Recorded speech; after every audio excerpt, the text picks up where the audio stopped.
오늘 우리에게 주시는 하나님의 말씀은 고린도후서 3장 15절에서부터 18절까지의 말씀 한번 교독해서 읽어보도록 하겠습니다. 고린도후서 3장 15절에서부터 18절까지의 말씀입니다. 제가 15절부터 읽겠습니다. 오늘까지 모세의 글을 읽을 때에 수건이 그 마음을 덮었도다. 주는 영이시니 주의 영이 계신 곳에는 자유가 있느니라.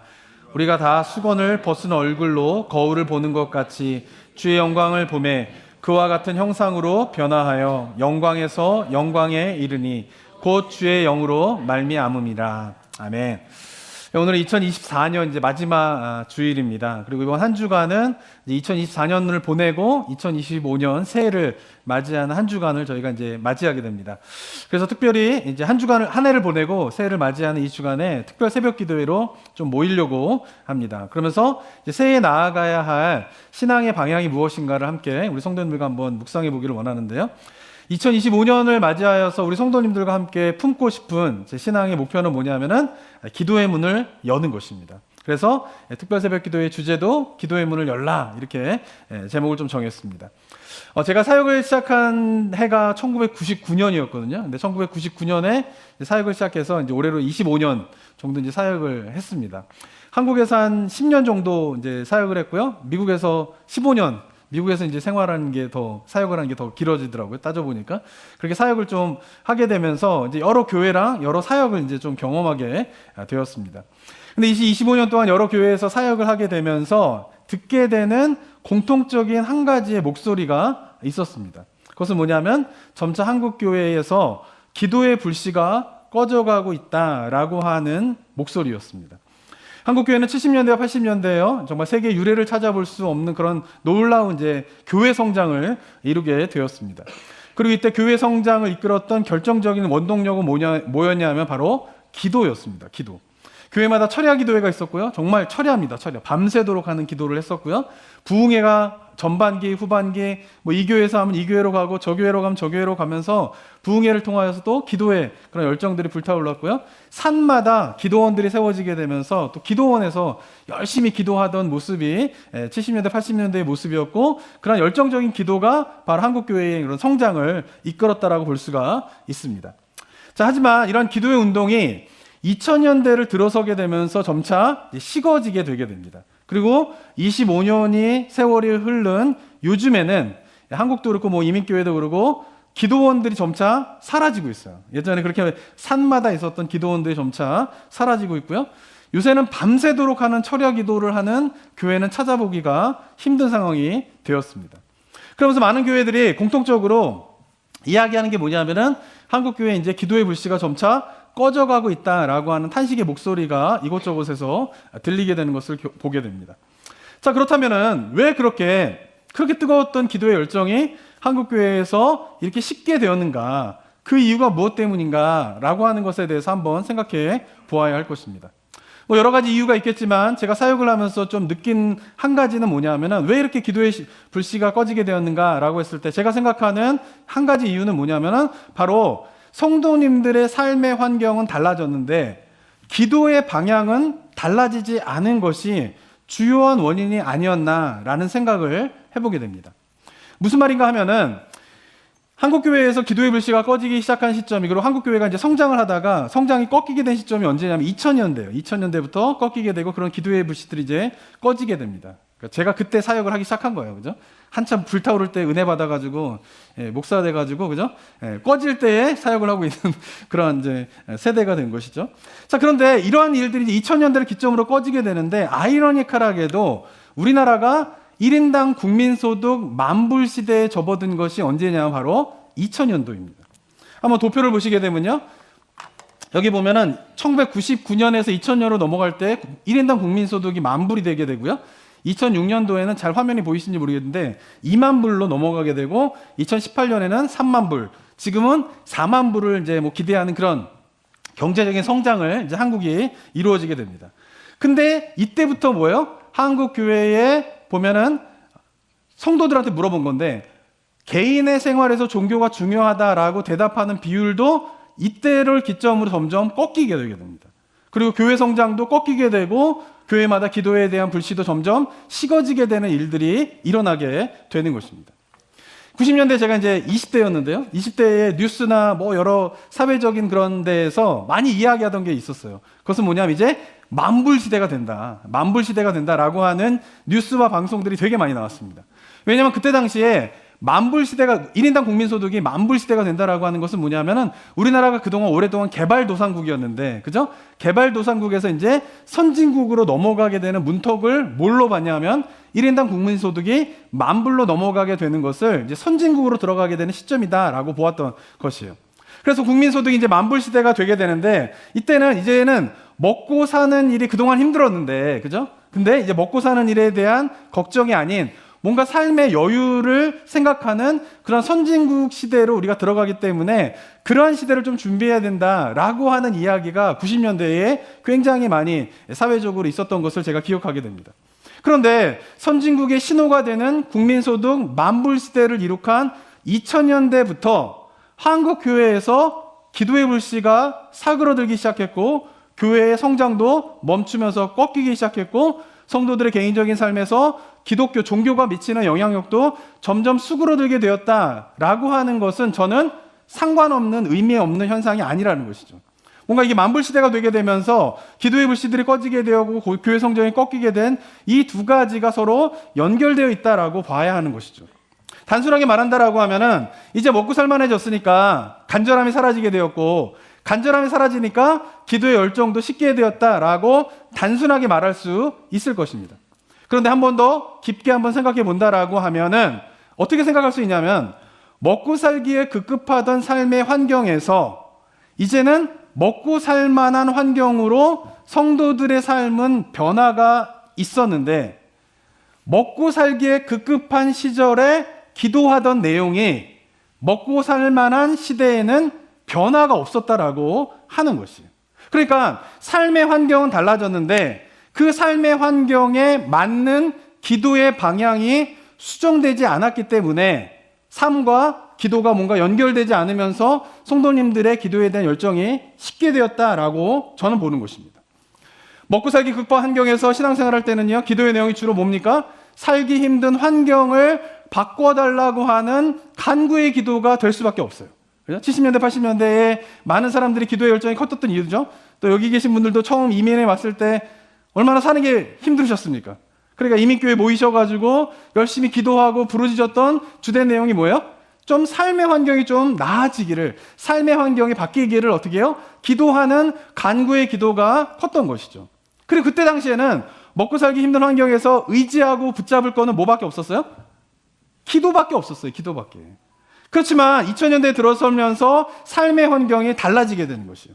그런데 한국교회에서의 기도의 내용은 크게 달라지지 않았던 것이죠.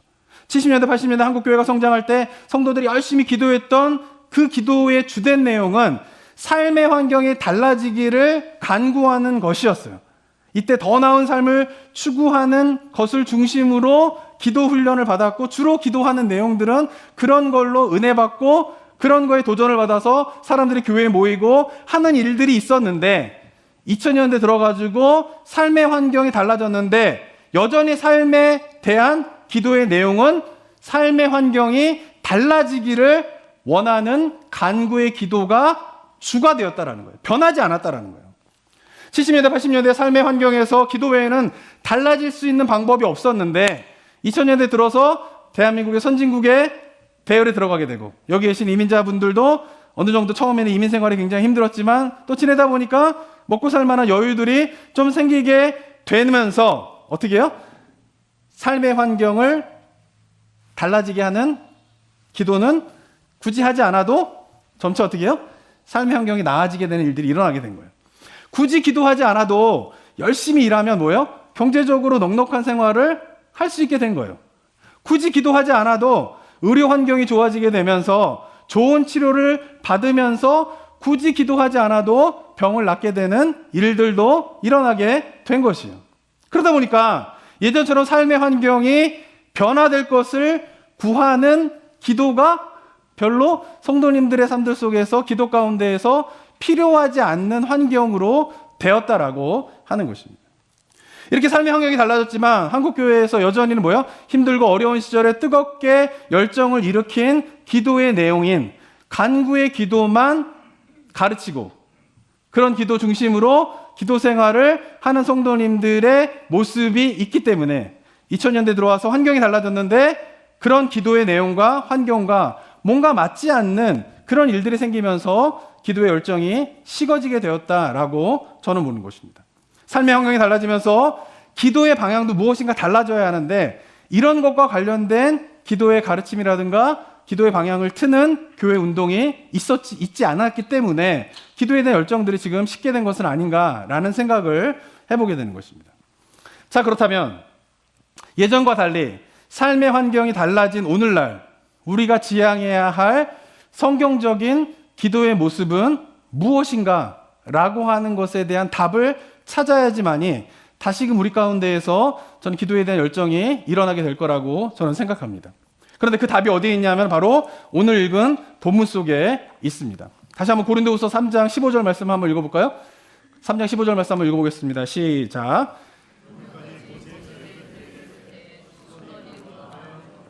네, 오늘 본문의 내용은 무슨 내용이냐면은 모세의 글을 읽을 때 수건이 그 마음에 덮었다라고 하는 이야기는 뭐냐면은 출애굽기 34장에 있었던 사건을 사도 바울이 다시 재해석을 하면서 사도 바울 시대의 사람들의 모습에 대한 것을 이야기하는 내용입니다. 출애굽기 34장에 있었던 내용이 뭐냐면은 모세가 시내산에서 두 번째 돌판을 하나님 앞에서 이제 갖고 올라가서 율법을 받고 내려오는 장면이 있습니다. 그때에 모세의 얼굴에서 광채가 나는 일들이 일어나게 됩니다. 출애굽기 34장 29절 한번 읽어볼까요? 한번 읽어보겠습니다. 시작. 29절 시작. 모세가 그 증거의 두 판을 모세의 손에 들고 시내산에서 내려오니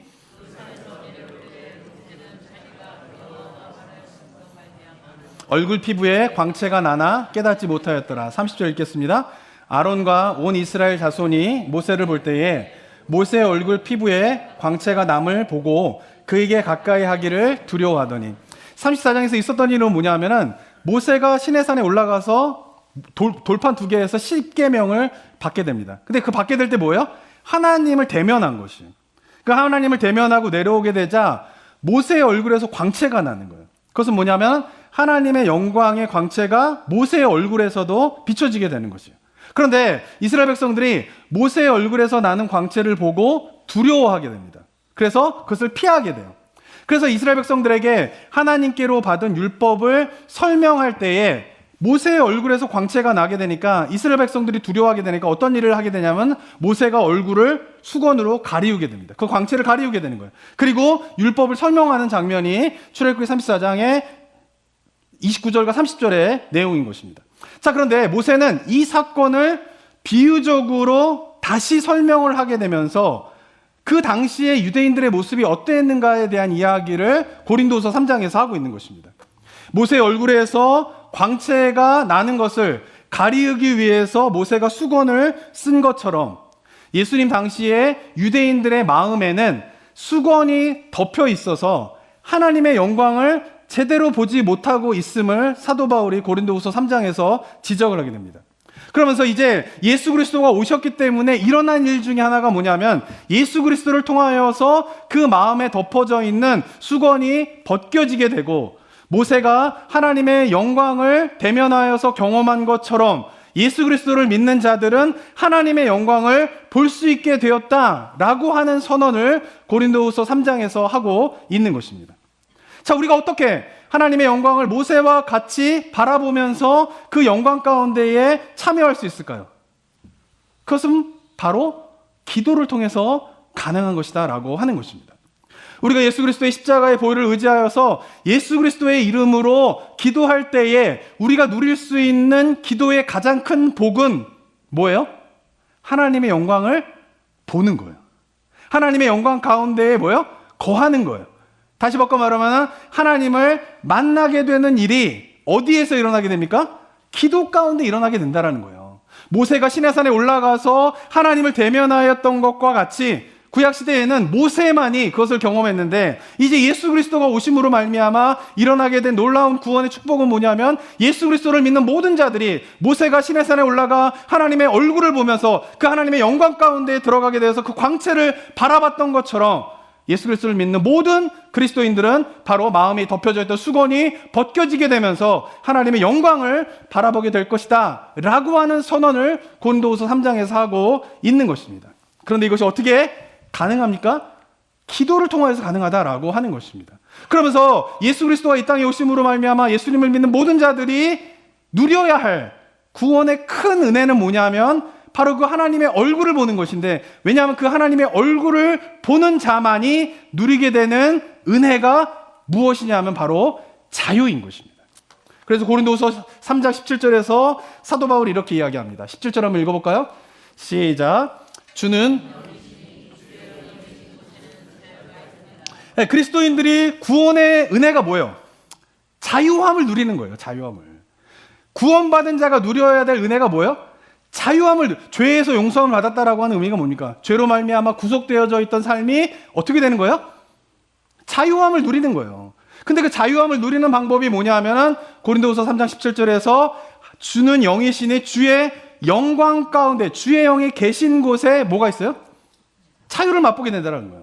그래서 18절에서 우리가 다 수건을 벗은 얼굴로 거울을 보는 것 같이 주의 영광을 보매 그와 같은 형상으로 변화하여 영광에서 영광에 이르니 곧 주의 영으로 말미암는 것이다 라고 하는 것이 주님이 장차 오시게 되는 그날에만 맛보게 될 것이 아니라 이 땅에서 살아가고 있는 그리스도인들이 누려야 할 중요한 구원의 복이 바로 하나님의 영광을 바라고 즐거워하고 경험하게 되는 것이다 라고 하는 것입니다. 우리가 추구해야 할 진짜 기도의 복은, 그동안 우리가 추구했던 기도의 모습은 어땠냐면은 기도하고 난 이후에, 기도를 마치고 난 다음에 삶의 환경이 달라지는 거에 따라 기도가 참 복되다 안 복되다 라고 생각을 했던 거예요. 그동안 기도한 이후에 환경이 달라지는 것을 위해 기도한 것이 한국교회 많은 성도님들의 기도의 모습이었던 것이에요.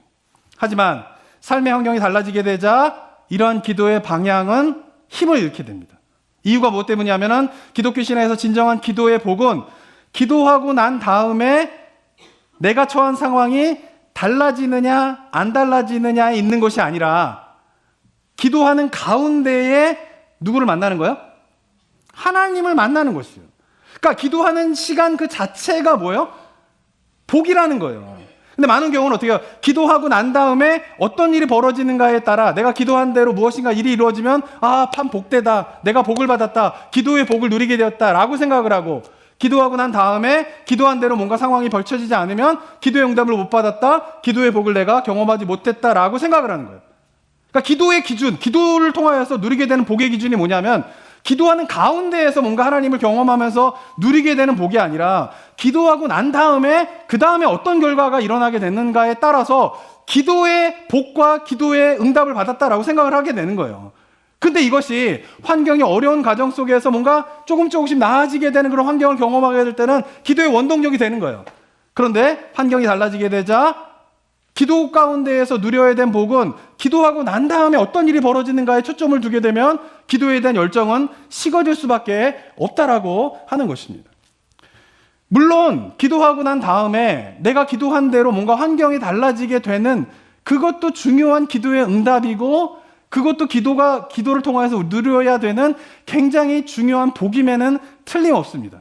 하지만 진짜 구원의 은총, 진짜 기도를 하면서 누리게 되는 복은 뭐냐면 기도하고 난 다음에 경험하는 것이 아니라 기도하고 있는 가운데에 누리게 되는 것이다 라고 하는 이 기도의 본질적인 것을 깨닫지 못하면 환경이 변하는 거에 따라 기도에 대한 열정은 살아났다가 식어졌다 하는 일들이 반복될 수밖에 없다라고 하는 것입니다.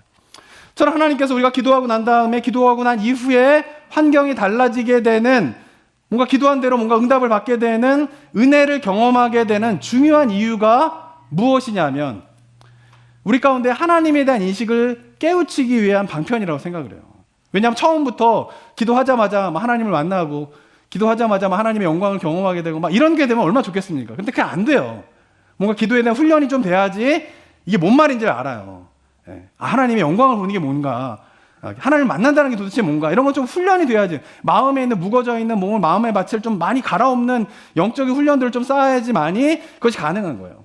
근데 하나님을 내가 처음에는 존재하고 계신지, 내 기도를 들으시는지, 응답하시는지 이런 거에 대해 잘 모르잖아요, 우리가. 그런데 기도를 했더니 기도하고 난 다음에 뭔가 환경이 달라지는 것을 통하여서 마음속에는 잘 하나님이 믿어지지 않는데, 살아계신다라고 주변에서는 이야기하는데 마음속에는 그것이 잘 느껴지지 않았던 사람이 그런 걸 한번 경험하게 되면 하나님이 정말 살아계시는구나, 하나님이 내 기도를 들으시는구나, 하나님이 기도에 응답을 하시는구나 라고 하는 하나님에 대한 인식이 뭐예요?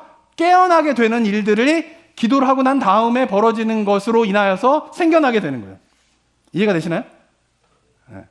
근데 중요한 건 뭐냐면, 그렇게 해서 하나님에 대한 인식이 깨어났다면 하나님이 살아계시네, 하나님이 내 기도를 들으시네, 하나님 기도 가운데 응답하시네 라고 하는 하나님에 대한 인식이 깨어났다면 그 다음 스텝으로의 기도의 세계로 들어가야 되는데 그걸 들어가지 못하는 거예요. 그 다음으로 들어가야 될 기도의 스텝이 뭡니까? 하나님에 대한 인식이 깨어났기 때문에 이제는 기도 가운데 누구를 만나야 돼요? 하나님을 만나야 되는 거예요. 내가 하나님에 대한 인식이 깨어나지 못할 때는 하나님을 만나지 못했는데, 그런 경험들을 통하여서 신앙생활하는 가운데에서 하나님에 대한 인식이 깨어났다면 하나님이 살아계시는구나, 하나님이 내 기도를 들으시는구나, 나와 함께 하시는구나 라고 하는 것을 인정하게 된다라고 하면, 그 다음에 경험해야 될 거는 뭐냐면은 기도 가운데에서 누구를 만나야 되는 거예요? 하나님을 만나는 것이 기도의 초점이 되어야 하는데, 많은 경우가 기도를 하면서 하나님을 만나는 것에 기도의 초점이 있는 것이 아니라 여전히 기도를 마치고 난 이후에 어떤 상황이 펼쳐지는가가 더 기도의 초점이 맞추어져 있기 때문에 바로 기도에 대한 열정이 환경에 따라 식었다가 뜨거워졌다가 하는 일들이 벌어지게 되는 것입니다. 17세기 영국의 청교도 신학자였던 존 오웬이라고 하는 분이 계십니다. 이분은 청교도 신학의 최고의 신학자로 인정을 받고 있습니다. 이분은 굉장히 뛰어난 신학적인 사상을 갖고 있었지만 또한 굉장한 영성가였어요. 그래서 신학의 그런 사상과 영성을 겸비한 목사님으로 많이 존경을 받는 분입니다. 영국의 최고의 설교자였던 스펄전 목사님은 이 존 오웬 목사님을 뭐라고 얘기했냐면은 영국의 성직자 중에 왕자, 최고의 성직자다라고 인정을 하게 됩니다. 근데 이분이 그렇게 깊은 영성에 관한 이야기들과 책을 많이 쓰셨는데, 이분이 이야기하는 게 있어요. 그것은 뭐냐면은 하나님을 직접 뵙는 환상을 품고 묵상하는 습관이야말로 크리스찬이면 반드시 길러야 할 중요한 소양이다. 존 오웬 목사님이 말씀하신 기도가 무엇입니까? 그것은 하나님을 직접 만나는 환상을, 직접 뵙는 환상을 품고 묵상하는 습관이 뭐라는 거예요? 그게 기도라는 거예요. 그리고 하나님을 만나기 위해서 묵상하는 습관인 기도를 하는 것이 그리스도인들이 길러야 할 중요한 뭐라고요? 소양이라는 거예요. 목사님만 또는 선교사님들만 하나님을 만나는 기도를 하게 되는 것이 아니라, 그리스도인이라면 기도 가운데에서 하나님을 직접 만나는 묵상의 습관을 경험해야 된다는 거예요. 이 말은 무슨 말이냐면 가능하다라는 거예요. 기도 가운데 하나님을 만나는 것이 꼭 경험해야 될 그리스도인의 소양이다라고 이야기를 하고 있는 것이죠. 그러면서 또 이렇게 이야기합니다. 이 세상을 사는 동안 믿음의 눈으로 어느 정도나마 그리스도의 영광을 본 적이 없는 이들이라면 장차 그 나라에서 두 눈으로 똑똑히 확인할 수 없을 것이다. 이 말이 무슨 말입니까? 우리 성도님들은 예수님을 믿으면서 갖게 된 가장 큰 소망이 뭐세요? 그리스도인이라고 하면은 품어야 될 가장 큰 소망이 뭡니까? 장차 주님이 오시는 날 하나님의 나라 천국에 들어가는 거예요. 맞습니까? 그 천국에 왜 들어가고 싶으세요? 그 천국에 들어가면 우리가 하나님의 영광을 바라고 즐거워할 수 있는 거예요. 이 땅 가운데의 많은 삶의 고통은 뭐냐면 그 하나님의 영광을 우리가 경험하지 못하기 때문에 얻게 되는 거예요. 죄라고 하는 것이 뭐냐면 그 하나님의 영광에 누구든지 피조물인 우리 인간은 들어가야 되는데, 죄로 말미암아 하나님의 그 영광에 들어가지 못하기 때문에 우리 삶에 많은 문제들이 있는 거예요. 어려움들이 있는 거예요. 고통이 있는 거예요. 그런데 예수 그리스도가 오셔서 하나님의 나라 천국이 이루어지게 되면은 그곳에 왜 들어가고 싶냐면 그 죄로 말미암아 가리워서 하나님의 영광을 바라지 못했던 내 영혼이 천국이 들어가면 하나님의 영광을 마음껏 바라고 즐거워하게 되면서 참된 자유와 기쁨을 누리게 되는 것이 바로 천국에서 누리게 되는 그리스도인의 삶인 것이에요. 우리 성도님들, 천국에 들어가는 것이 삶의 소망이 되고 있습니까? 이게 안 되고 있으면은 이 말은 아무런 의미가 없어요. 하나님의 나라에 들어가서 하나님의 영광을 바라고 즐거워하는 것을 정말 기대하고 소망하지 않는다면, AI가 설교를 해주시네, 그죠? 성도 여러분, 잘 들으셔야 돼요. 우리가 하나님의 나라를 소망하면서 천국 그 하나님의 나라에 들어가서 하나님의 영광을 바라고 즐거워하는 소망이 내 신앙생활 가운데 없다면 내가 정말 올바른 신앙생활을 하고 있는지에 대해서 돌아보셔야 돼요.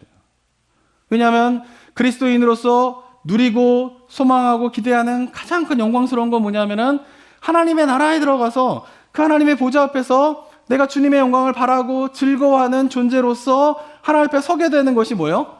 그것이 가장 큰 그리스도인들, 구원받은 자가 누려야 될 큰 복이기 때문에 그런 것이에요. 그런데 그 일은 지금 존 오웬 목사님이 이야기하는 것은 주님이 오시는 그날에만 맛보게 되는 것이 아니라 지금 뭐예요? 경험할 수 있다라는 거예요. 이 세상을 사는 동안 믿음의 눈으로 어느 정도나마 그리스도의 영광을 본 적이 없는 이들이라면, 우리가 살면서 예배 가운데에, 기도 가운데에서 하나님의 영광을 조금이나마, 어느 정도나마 경험을 하지 못한 자라면 장차 그 나라에 들어가서 그 영광을 똑똑히 확인할 수 없을 것이다 라고 이야기를 하고 있는 것이에요. 이 말은 무슨 말이냐면 지금 우리가 장차 하나님 나라에서 경험하게 될 영광을 이 땅 가운데에서 누릴 수 있고, 그것을 누리는 자가 결국은 주님이 오시는 그날에 천국에 들어가서 하나님의 영광을 볼 수 있을 것이다 라고 이야기를 하고 있는 것입니다. 그러면서 이렇게 이야기합니다. 그리스도인의 삶과 생각은 하늘의 복을 바라보며 소망을 품는 쪽으로 흘러가야 된다는 거예요. 지금 여기서 맛보기를 경험하며 빚어져 가야 하는 것이기 때문이다라는 거예요.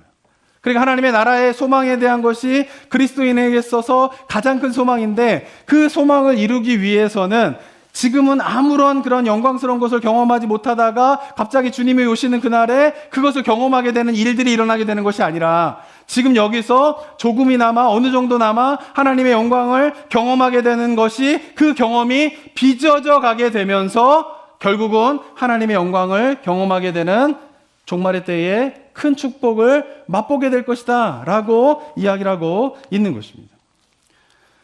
존 오웬 목사님뿐만 아니라 이미 성경 속의 저자들도 이 땅에서 살아가는 동안에 하나님을 만나는 기쁨을 고백하고 있습니다. 시편 27편 8편을 보면 이렇게 기록되어 있는데 한번 읽어볼까요?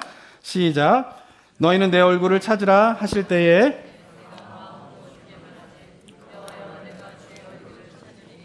하나님의 명령이 뭐냐면 그의 백성들에게 너희는 내 얼굴을 찾으라, 이게 하나님의 명령이었다라는 거예요. 그래서 시편의 저자가 하나님의 명령에 따라 여호와여 내가 주의 얼굴을 찾으리다 하면서 여호와 하나님을 찾았다라는 거예요. 그러자 시편에서 고백되어지는 시편 저자의 고백이 뭡니까? 17편 15절에서 이렇게 이야기합니다. 한번 읽어볼까요? 나는 의로운 중에 주의 얼굴을 배우리니 깰 때에 주의 형상으로 만족하리이다. 하나님께서 찾으라. 그래서 시편 저자가 찾았더니 시편 저자의 고백이 뭡니까? 주의 얼굴을 내가 뭐하고 있대요? 보고 있다라는 거예요. 그리고 주의 얼굴을 보는 그 삶을 살아가게 되자 어떻게 해요? 주의 형상으로 말미암아 내가 깰 때에 뭐 하는 거예요? 만족하는 거예요. 하루아침에 일어나서 기도의 시간을 여는데 그 기도 가운데에서 하나님의 얼굴을 보니까 그 하루의 삶이 다른 무엇이 아니라 무엇으로 말미암아 만족하는 삶을 살았다라고 시편 저자 고백하고 있는 거예요. 하나님의 형상으로 말미암는 만족한 삶을 살아가고 있다라고 시편 저자 고백하고 있는 것이에요. 27편 4편에서도 이렇게 고백합니다. 한번 또 읽어볼까요? 시작. 내가 여호와께 바라는 한 가지 일 그것을 구하리니 곧 내가 내 평생에 여호와의 집에 살면서 여호와의 아름다움을 바라보며 그의 성전에서 사모하는 그것이라. 내 평생에 하고 싶은 일 딱 한 가지만 꼽는다라고 하면 그것은 뭐냐면 여호와의 집에 살면서, 이것은 꼭 예배당에 산다 또는 예루살렘 성전에 산다 그런 의미가 아니에요. 여호와의 전이라고 하는 것은 뭡니까? 특별히 구약시대는 안 그렇지만 신약시대에 예수 그리스도 오시고 난 다음에 하나님이 거하시는 전은 어디입니까? 예배당입니까? 아니에요. 예수 그리스도의 이름으로 기도하는 자리가 하나님이 거하시는 성전인 거예요.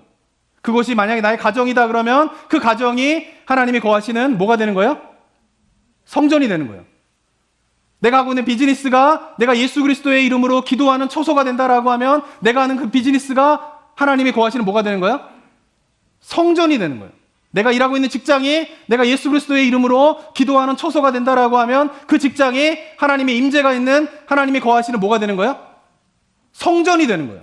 그곳에 내가 머물면서 뭐예요? 하나님의 아름다움을 바라보는 것, 그 성전에서 그런 삶을 살아가는 것, 그것이 뭐예요? 내가 내 평생 원하는 단 한 가지가 바로 그것입니다라고 고백을 하고 있는 것입니다. 이 말을 할 수 있었던 것은 뭐냐면 시편 저자가 기도하는 가운데, 예배 가운데에 하나님의 얼굴을 보고 바라고 즐거워하는 경험이 있었기 때문에 이런 경험을 고백을 할 수 있는 거예요. 이걸 미래지향적으로 지금 내가 맛보지 있지 못한데 앞으로 어떤 날에 하나님께서 도래하시는 그날에, 주의 날에 내가 그런 것을 경험하고 싶습니다라고 고백하고 있는 것이 아니라 이미 내가 그것을 경험하고 있는데, 그러기 때문에 내 평생에서 하고 싶은 단 한 가지를 누군가가 묻는다라고 하면 여호와의 전에서 여호와의 아름다움을 바라보는 것이 내가 하고 싶은 한 가지입니다. 내 평생의 소원입니다 라고 시편저자는 고백하고 있다는 거예요. 이 땅에서 누리고 있는 은혜를 고백하고 있는 것이에요. 또한 예수님께서도 예수님을 믿으면 하나님의 영광을 볼 것이다 라고 하는 약속의 말씀을 주십니다. 요한복음 11장 40절 말씀입니다. 한번 읽어볼까요? 시작. 예수께서 이르시되 내 말이 내가 믿으면 하나님의 영광을 보리라 하지 아니하였느냐 하시니. 예수님께서 이야기하시는 거예요.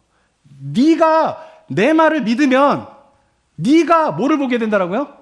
하나님의 영광을 보게 될 것이다 라고 누가 약속하고 계세요? 예수님께서 약속하고 계신다라고 하는 것입니다. 사랑하는 성도, 우리 성도님들 어떠십니까? 존 오웬의 목사님의 말씀처럼, 시편 저자의 고백처럼, 예수 그리스도의 약속의 말씀처럼 하나님의 영광을 보고 계십니까? 하나님의 임재 가운데에 거하고 계십니까? 저는 바라기는 우리 성도님들이 내년 이맘때에는 네, 그렇습니다. 내가 주님의 영광 가운데 거하고 있습니다. 주님의 영광을 바라고 즐거워하고 있습니다 라는 고백이 우리 모든 성도들 가운데 있게 되시길 주님의 이름으로 축원합니다. 존 오웬 목사님이 성경의 많은 저자들이 하나님의 얼굴을 보고 하나님의 영광을 경험하는 이 일은 이 땅 가운데에서 살아가고 있는 우리의 삶 속에서 일어나야 된다라고 하는 것이에요. 근데 그것을 경험할 수 있는 중요한 통로가 뭐냐면 바로 개인적으로 하나님 앞에 기도하는 시간을 통하여서 경험할 수 있다라고 하는 것입니다. 저는 오늘 2024년 동안에 개인적인 기도를 할 때에, 또 새벽 기도할 때에 우리 성도님들 위해서 기도하고 교회를 위해서 기도할 때마다 제 마음 가운데에서 울려진 하나님의 음성이 있었어요.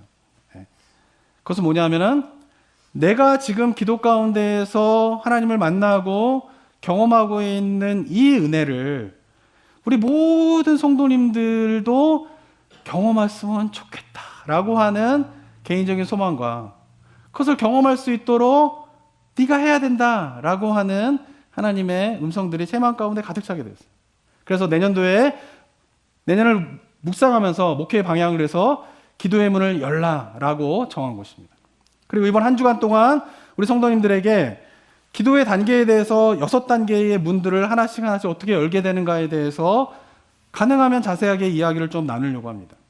근데 중요한 것은 뭐냐면 우리 성도님들이 그런 내용들을 쭉 들으시면서 개인적으로 기도하는 시간을 어떻게 기도해야 될 건가에 대한 깨달음들을 좀 얻게 되기를 원하고요. 중요한 것은 뭐냐면 일주일 동안 특별 새벽 기도회를 참여한다고 갑자기 기도의 생활이 달라지진 않습니다. 만약 그렇게 되면 좋고요. 그렇게 되면 좋고. 근데 제 경험상, 우리 성도님들의 경험상 많이 경험해 보셨죠? 부흥회나 뭐 수련회나 이런 데 은혜 받았다고 며칠 가던가요? 며칠 안 가는 거 아시죠? 중요한 건 뭐냐면은 일주일 동안 제가 우리 성도님들하고 개인적인 기도의 문들을 어떻게 하나씩 열어야 되는가에 대해서 이야기를 나누고 난 다음에 중요한 것은 그 이후에 우리 성도님들이 기도를 해야 돼요. 개인적으로 기도를 안 하면 이런 거 아무리 들어봤자 아무 소용이 없어요. 이 시대에 많은 그리스도인들의 신앙의 문제는 뭡니까? 말씀을 듣지 못하는 데 있지 않아요. 문제는 뭐냐면 너무 많은 말씀을 듣는데 그 말씀을 듣고 행하지 않는 데에 신앙의 문제가 있는 거예요. 기도도 마찬가지예요. 제가 이렇게 말씀드린 여러 가지 존 오웬의 목사님 말씀, 시편의 저자의 말씀, 예수님의 약속의 말씀, 이게 기도하는 사람은 경험하게 될 줄 믿습니다. 안 하면 경험할 수 없어요. 그래서 우리 성도님들이 일주일 동안 특별 새벽 기도에 가능하면은 현장에 나오셔서 기도하시기를 좀 도전합니다. 물론 뭐 일하시는 것과 비즈니스 때문에 그 시간에 못 나오신다라고 하면 온라인으로라도 새벽 기도에 참여하시기 바랍니다. 그런데 가능하면은 나오셔가지고 좀 기도하셨으면 좋겠어요. 왜냐하면은 혼자 온라인으로 듣고 기도하는 것보다는 그래도 함께 모여서 기도할 때 훨씬 더 기도에 대한 동력들이 좀 일어나기 때문에 우리 성도님들이 그런 시간으로서 한 주간을 좀 삼으셨으면 좋겠습니다. 자, 그런 가운데 그러고 난 다음에 우리 성도님들이 반드시 하셔야 될 것이 있는데 그것은 뭐냐면 하루에 성경을 읽고, 기도는 성경을 읽고 시작해야 됩니다. 그냥 기도하는 게 아니에요. 그런 거 하나하나를 제가 새벽 기도회 때 다 말씀을 드릴 거예요. 그렇지만 기도할 때 성경을 읽고 기도하는 것을 다 포함해서 최소한 30분 이상을 3개월 동안 매일 꾸준히 하셔야 됩니다. 이게 어떻게 들리십니까? 30분? 이렇게 들리세요? 에게 30분? 이렇게 들리세요. 기도하려고 하면 30분 가지고 돼? 이렇게 들리세요? 아니면 어떻게 30분씩이나 기도해요? 이렇게 들리시나요? 저는 바라기는 우리 성도님들이 기도를 하는 가운데 30분 정도 매일 기도하는 것, 그게 정말 나의 삶에 너무 큰 은혜의 시간이구나. 이런 고백이 우리 성도들 모두 가운데 있게 되기를 원합니다. 왜냐하면 우리 성도님들이 각자가 기도하는 가운데에서 좀 주님을 깊이 만나는 이 경험을 안 하면 기독교 신앙은 아무것도 아니에요. 제가 목회를 해보면서 느끼는 것도 저도 평생을 주님을 섬기면서 열심히 살아왔는데 정말 그게 안 되면 아무것도 아니에요. 목회도 아무것도 아니에요. 목사도 그게 없으면 아무것도 아니에요. 그냥. 우리 성도님들 마찬가지예요. 근데 그것이 한 번쯤은 일정 기간 동안에 훈련이 좀 돼야지, 한 3개월 정도는 좀 훈련을 해봐야지 그 다음에 뭔가 기도의 문들이 열리게 돼요. 그리고 기도하는 가운데에서 정말 존 오웬 목사님이 이야기하고 있는 시편의 저자가 이야기하고 있는 예수 그리스도가 약속하고 있는 하나님을 만나고 영광을 즐거워하고 주의 아름다움에 참여하게 되고 그 가운데에서 우리가 누리게 되는 영적인 자유와 기쁨이 무엇인가를 그제서야 좀 알게 되는 거예요. 그리고 그것을 맛보기 시작하면은 뭐가 두려웠겠어요? 그게 안 되니까 문제인 거예요. 신앙생활 20년 하는데 30년 하는데 계속 삶의 문제의 어려움들이 반복되고 있는 이유가 무엇 때문이에요? 주님을 만나지 못했기 때문에 그런 거예요. 제발 제가 도전하는데 담임 목사 통해서 주님 만나려고 하지 마세요. 누군가를 통해서 자꾸 주님을 만나는 신앙의 습관에서 이제 일단 떠나셔야 돼요. 처음에 신앙생활 할 때는 누군가 도와주는 사람이 필요하죠. 그래서 누군가를 통하여서 하나님을 만나게 되는 일들이 필요합니다. 그런데 어느 정도 시간이 되었다라고 하면 직접 하나님을 만나셔야 돼요. 그리고 제가 하는 역할은 뭐냐면 우리 성도님들이 직접 하나님을 만날 수 있도록 도와주는 역할을 하는 것이지 저를 통하여서 하나님을 만나게 되는 일은 이제 그만하시라고요. 아멘? 그래서 일주일 동안 새벽 기도를 갖고 난 다음에 그 다음 주부터 수요일마다 기도회를 가지려고 합니다. 수요 기도회를 가지게 되는 이유는 뭐냐면은 수요 기도회 때 그 자체가 목적이 아니라 수요 기도회를 통하여서 우리 성도님들의 각자 개인 기도에 도움을 드리기 위해서 수요 기도회를 모이려고 하는 거예요. 혼자 기도하기 처음에는 힘듭니다.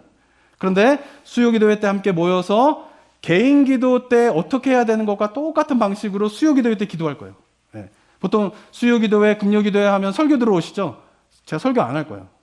말씀 딱 보고 말씀을 묵상하면서 그냥 기도하는 시간만 가질 거예요. 찬양하고 기도하는 시간. 그게 뭐냐면 개인적으로 30분에서 1시간 정도 기도할 수 있는 그런 포맷 그대로 수요 기도회 때 기도를 할 겁니다. 그래서 모여서 함께 그런 기도를 통해서 기도의 동력을 얻으시고, 그리고 난 다음에 각자의 삶에 흩어져 주셔서 개인 기도의 시간이 그렇게 하나님 앞에 깊이 있게 기도하게 되는 어떤 동기로서, 도움을 드리는 시간으로서 수요 기도회를 가지려고 합니다. 많은 분들이 참여했으면 좋겠습니다. 강요하지 않겠습니다. 네. 바라기는 다음 주 1월 8일 날 수요 기도에 딱 모였는데 좀 걱정이에요. 목사님하고 이제 찬양 인도도 저희 셋이 다 할 거예요. 반주자도 이제 집사님들을 반주하게끔 안 할 거예요. 왜냐하면 반주하시는 분들 기도 못 하잖아요. 그래서 목사님, 우리 다행히 또 이 목사님 피아노 치실 줄 알고, 박 목사님 기타 치고 드럼 칠 수 있고, 저 목청 크고 그러니까 목사 셋이서 같이 찬양할 거예요. 그리고 성도님들은 기도하고. 몇 명이 올지 모르겠습니다. 저희 셋만 모여가지고 기도할 수도 있겠는데. 여태까지 기도했던 방식과 뭐 이런 것을 다 내려놓으세요. 그러니까 포커스는 뭐냐 하면은 내가 개인적으로 하나님 앞에 얼마나 은밀하게 기도하면서 하나님을 만나게 되는 것이 나의 신앙의 목표가 되는가라고 하는 것이 저는 2025년도에 우리 성도님들의 한 해의 목표가 되었으면 좋겠습니다. 1년 정도 가봐야지 이런 은혜들을 좀 경험하게 될 것 같아요. 기도하기는 빨리빨리 그런 것에 대한 체험이 늘어나는 우리 성도님들이 되시기를 제가 기도하고 있습니다. 그렇지만 시간이 걸릴 수도 있는 것이. 바라기는 우리 성도님들 그러한 기도의 자세로 우리 성도들이 참여했었으면 좋겠습니다. 2025년도가 그런 신앙의 목표를 가지고 맞이하게 되는 은혜가 우리 성도들 가운데 있었으면 좋겠습니다.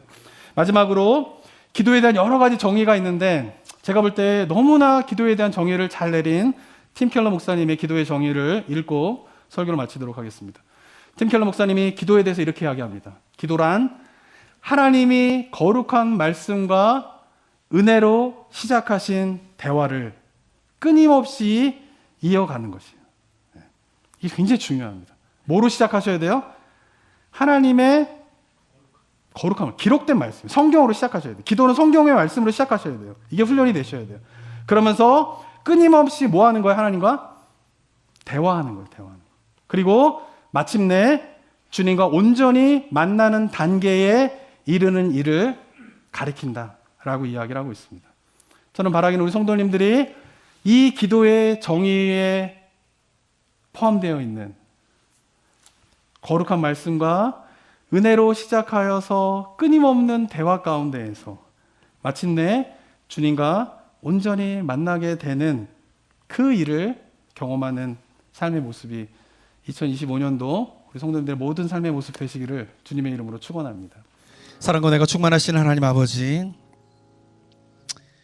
예수 그리스도의 부름을 받아 그리스도의 십자가의 은혜로 정결함을 얻어 하나님 나라 백성으로 하나님의 자녀로 불러주신 것은 이 땅에 우리가 홀로 남아있기 위함이 아니라 이 땅에서 하나님을 만나고 하나님의 영광을 경험하고 주님의 아름다움을 바라고 즐거워하게 하기 위하여서 우리를 자녀 삼아 주셨음을 이 시간 우리가 깊이 깨달으며 그 하나님을 바라고 구하고 만나는 그 일에 나의 삶의 모든 것들을 드릴 수 있는 믿음의 결단이 우리 모든 성도님들 가운데 있을 수 있도록 주님 도와 주시옵소서.